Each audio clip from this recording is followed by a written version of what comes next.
नमस्कार, आप देख रहे हैं संजीव चौहान के साथ अमर मंथन खबर और ब्रेकिंग अब तक। आप सभी भली भांति इस बात से परिचित हैं कि इस समय हरियाणा में चुनावी गर्मा गर्मी चल रही है। इस समय सर्दी का मौसम तो आ रहा है, लेकिन अगर चुनावी माहौल की बात करें, चुनावी माहौल ने इस समय पूरे हरियाणा में एक गर्मी का माहौल बनाया हुआ है, यानी कि गर्मी अभी गई नहीं है।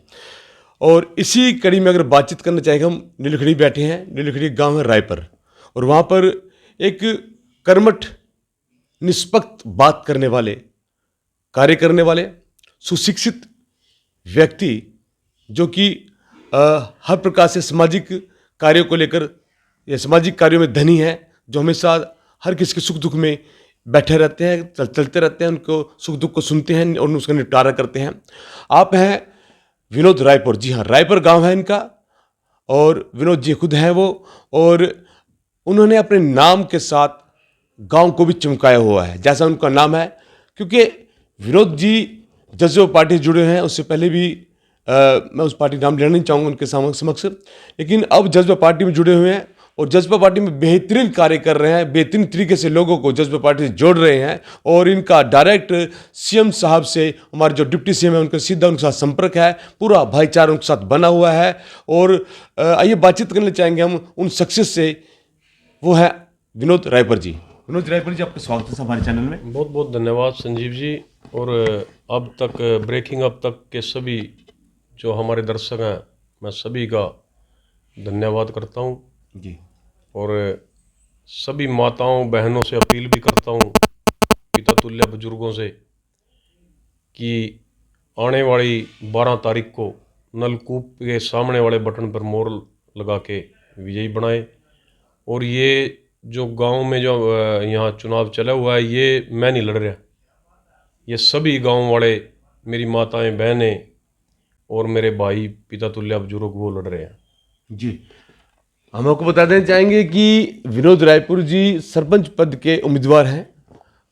धर्मपत्नी सुषमा जी को चुनावी मैदान में उतारा हुआ है, प्रत्याशी हैं सरपंच पद की। वैसे तो अगर हम इनकी कद की बात करें, इनका कद जो है सरपंच पद से बहुत ऊंचा कद है, लेकिन इन्होंने सोचा कि क्यों ना हम सरपंच बन के इस गांव के लोगों की सेवा करें।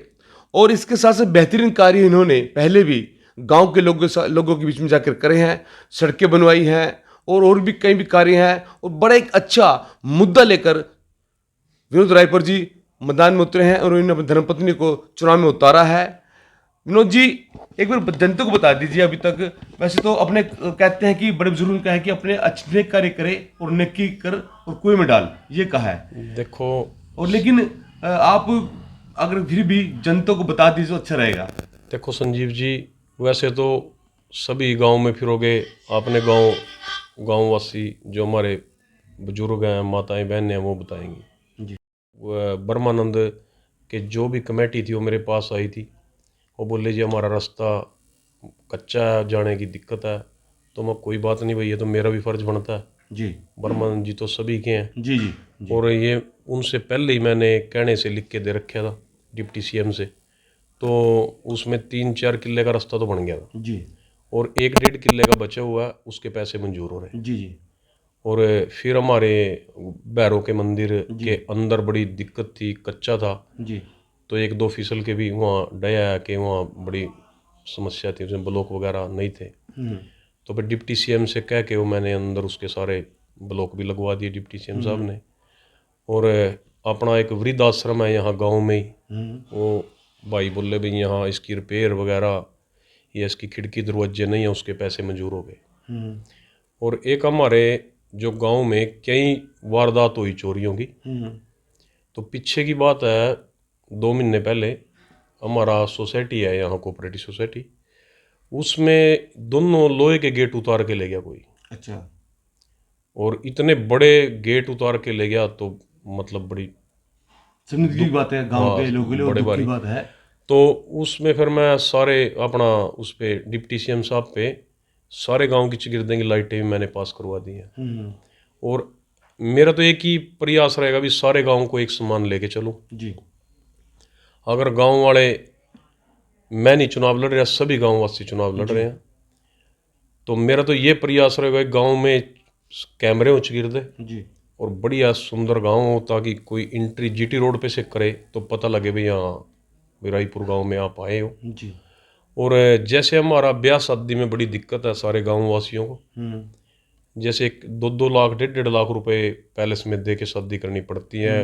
गरीब भी है, आर्थिक स्थिति किसी की, हर आदमी की ठीक भी नहीं है। जी तो उन्होंने बड़ी दिक्कत है। यहाँ मेरे गांव के अंदर किसी भी प्रकार की कोई ऐसी नहीं है अभी आप कहीं भी 100-200 आदमियों का कोई प्रोग्राम कर ले। जी तो मेरा तो एक ही एजेंडा है भाई, मतलब 2 पैलेस बनवाऊँ यहाँ। जी।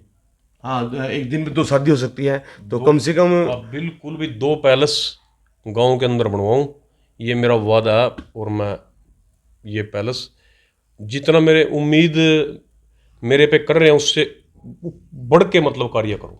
जी अ, देखिए, हम आपको पहले बता चुके हैं कि विनोद रायपर जी चुनाव जीतने से पहले ही इन्होंने अपने गांव के बहुत सारे बेहतरीन कार्य कराए हैं। सुरक्षा के मद्देनज़र भी ये अपने एक दिमाग में एक प्रोग्राम लेकर चले हैं कि जैसे बताया कि विनोद जी ने बताया कि गांव के किसी उसके जो था वहाँ पे उसके उतार के ले गए हैं, तो कहीं ना कहीं डिप्टी सीएम से जुड़े हैं और इनको पता है किस प्रकार से कहाँ से विकास कार्य कराने हैं। जो व्यक्ति, देखिए मैं तमाम जनता से चाहूँगा, वोट आपने अपनी मर्जी से देनी है, लेकिन उस व्यक्ति को वोट दीजिए जो आपके गांव के कार्य करवा सकता है, जो गांव के विकास कार्य कराने में सक्षम है और जो तो उसके पास तरीका है। मेन बात होती है, हर कोई चुनाव में खड़ा हो जाता है, लेकिन विकास कार्य कराने का तरीका हर किसी व्यक्ति के पास नहीं है।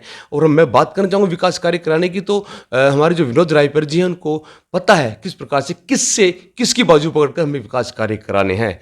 एक बार चलते चलते संजीव जी, आप 3 दिन से 4 दिन से जी मेरी माताएं, बहनें और सभी गांववासी, आप कल देखते, जी आप सारे गांव में जाते भी होंगे, लाले देखते जी भी होंगे, तो कम से कम भी सैकड़ों हमारी माताएं मेरी वोट मांग रही। जी तो इन माताओं का आशीर्वाद मेरे ऊपर इतना है कि मैं थोड़ी खड़े हैं तो सैकड़ों सारे खड़े हैं और सारे गांव की और इच्छा उनको आपने बोल भी रखा होगा, वो अपनी मर्जी से जा रहे अपनी हैं। मर्जी से जा रहे हैं जी। देखो तो सच्चाई, ये हमारे जो हमारे कर्म होते हैं, हमारे पुरखों के कर्म होते हैं, हमारे माँ बाप के कर्म होते हैं, वो कहीं ना कहीं आगे आते हैं। और अगर बातचीत करना चाहिए, यहाँ थोड़ा सा टॉपिक से हट के बातचीत करना चाहें, तो पूरा परिवार धार्मिक परिवार है और कहीं ना कहीं सामाजिक सोच इस परिवार के अंदर है, संस्कृति इस परिवार के अंदर है। और देखिए, जो इनका परिवार का जो संस्कृति है उसको देखते हुए दूसरे जो गांव के लोग हैं वो इनसे प्रभावित हैं और वो खुद गांव की औरतें, माताएं, बहनें विनोद जी के लिए गांव जा रहे हैं, घर घर जा रही हैं, डोर टू डोर जा रहे हैं और वहां जाकर इनके लिए वोट मांग रहे हैं। बहुत ही खुशी की और हर्ष की बात है। विनोद जी, चलते चलते एक चीज बातचीत करना चाहेंगे, मेन मुद्दा आपका क्या रहेगा? फर्स्ट ऑफ ऑल आप सरपंच बन जाते हैं तो आपका फर्स्ट ऑफ ऑल क्या मुद्दा रहेगा? फेस्टिवल तो मेरा ये फर्स्ट ऑफ ऑल क्या मुद्दा रहेगा? दो मुद्दे पर पहले आप क्या कार्य कराएंगे? सबसे पहला तो मेरा ये है जी, पैलेस सुन दो जी और डिप्टी सीएम को गांव में बुलाऊंगा और जितनी भी समस्याएं होंगी गांव की तो एक ही दिन में सारी मंजूर करवा दूंगा जी, ताकि 20-25 साल थोड़ी कोई समस्या नहीं रहे। जी जी जी और किसी भी प्रकार की, चाहे कोई हॉस्पिटल हो जैसे कोई दूर जाना पड़े, जी जी चाहे कोई लाइब्रेरी हो, जी जी। और ज़्यादा से ज़्यादा छोटी सी ऐसी है, आपके छोटा हॉस्पिटल आपके यहाँ खुल सकता है, क्लिनिक जो खुल सकता है ना, हाँ हाँ हाँ जिसको हम मोहल्ला क्लिनिक बोलते हैं, वो खुल सकता है। हाँ बिल्कुल जी, यही प्रयास है मेरा। और मैं तो इसी काम पे, वैसे भी मैं तो पार्टी से 20 साल से जुड़े हूँ जी जी और अपना आज मेरे को पार्टी ने जिम्मेवारी भी दे रखी है। जी तो मैं तो इनसे सभी से सबको साथ लेके चलूँगा और ऊपर उठ के काम करूँगा, ताकि आने वाले समय में भी याद रखें भी हमारी सरकार में ये कार्य हुए हैं।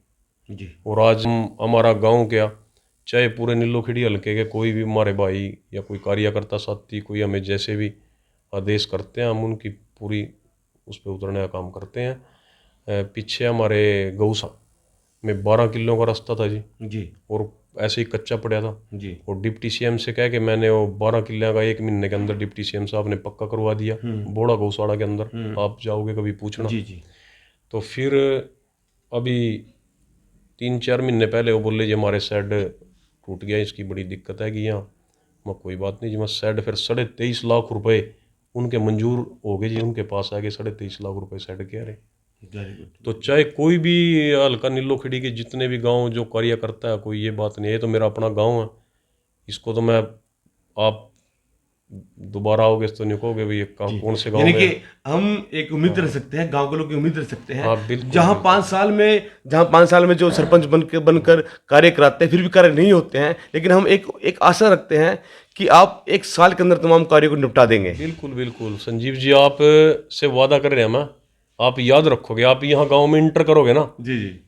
तो आप नहीं कहोगे भी यार गलत दूसरे गांव में तो नहीं आ गए, जीटी रोड से ही मतलब कि आप अलग महसूस करोगे भी। यहाँ आपने पहले ही पूरा प्लान पूरा लक्ष्य बना लिया करेगा। एक बताओ, ये तो आप सोचने की बात ही नहीं है, मैं तो मतलब मेरा फर्ज भी है, जी जी जी।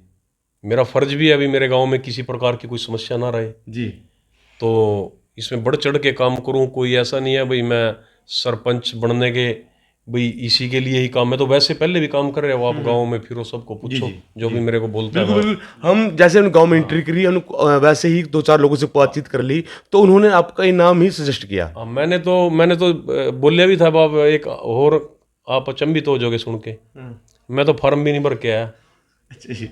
फार्म भी सारा गांव भर के आया, मैं तो स्कूल में है ना, मतलब थोड़ी अंदर भी नहीं गया, तो मैं तो वोट डालने के लिए ही मतलब सभी को आशीर्वाद लेके अंदर जाऊंगा, नहीं मैं तो फार्म भी सभी गांववासी भर के आए हैं।